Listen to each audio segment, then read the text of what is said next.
It's time to harvest the beets.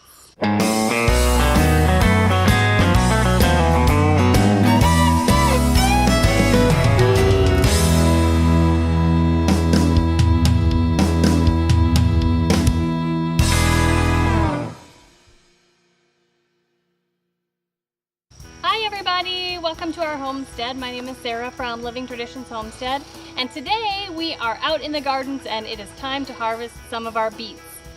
Grace and I are going to work together today to harvest half of the beets. We have planted them at 2 different times so that we have 2 different harvest time frames. We're going to can half of them with a pressure canner, and then later on the other half when we harvest we're going to pickle those. So today we're just doing half of the beets.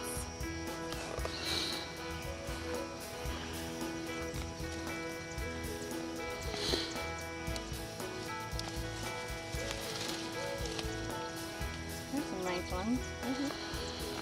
Now if we were Now if we were going to be storing these for the winter, like in a cellar or something, we wouldn't like wash these at all. We'd just pick off the dirt and let them kind of dry and cure like that. We would cut off all the leaves and keep about 1 to 2 inches of the base of the leaves on there for storage. We are going to plant beets again for a fall harvest, and so that's how we'll prepare them for our root cellar. But today it's not going to really matter. We're going to end up taking these into the house and washing them and getting them ready to be canned. Here's a giant one. That's a nice one. All of these are really nice.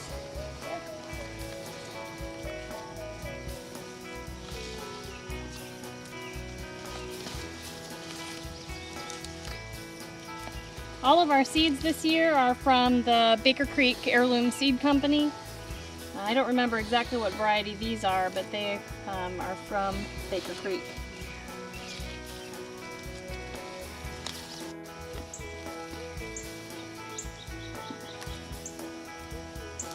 One thing that we noticed is the beets that were closest to where we grew our turnips. We grew our turnips in that bare spot over there. We've already harvested them all. The closer the beets were to the turnips, the smaller they were. So I'm not sure if turnips and beets are not friendly with each other in the garden or called antagonists. You know, you hear a lot about companion planting, but you don't hear a lot about the opposite of plants that don't do well next to each other. So I'm going to do a little bit of research and see if next time we plant, we make sure that we don't put beets and turnips together. Whatever we find out, we'll let you know. Grace, is that it? Yep. All right, so now we're going to cut off all of the turnip green, or I'm sorry, I'm confused, the beet greens. Put them in a basket, and then we'll show you our basket full.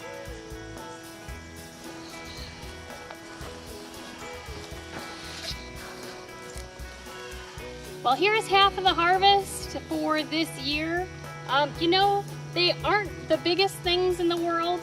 We picked them probably a little bit early, but I'll tell you, in the past we have waited and probably a little bit too long, and then the beets have gotten kind of woody and haven't been as good.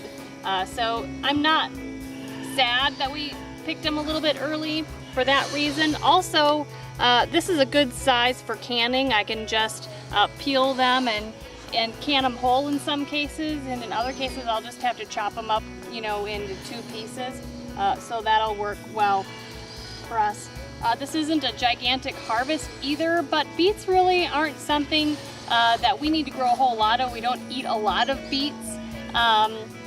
You know, this is something that we will eat, but it's not one of our favorites. One thing that we are discovering though is when we want to be sustainable, if we want to grow as much of our own food as possible, we need to eat things that just aren't our favorites. We need to eat them because it's food, and it's food that we can grow, and it grows well here. So that's what we're learning, and that's what we encourage other people to do, is to still grow things that aren't your favorite, and maybe grow things that you don't like and continue trying them in different recipes to find something that you like well enough to eat. So we are going to get these washed off get them in the house and start the canning process. That is a video for another day, and I hope that you stick around and watch that when it comes up soon. So thanks so much for stopping by the homestead and joining us as we pick beets from our garden.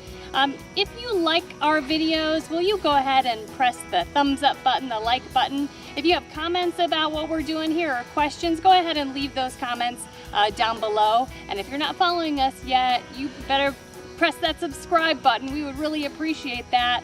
And until next time, you guys take care and God bless. And thank you guys so much for stopping by the homestead today. We do truly appreciate every one of you for wanting to be part of our lives.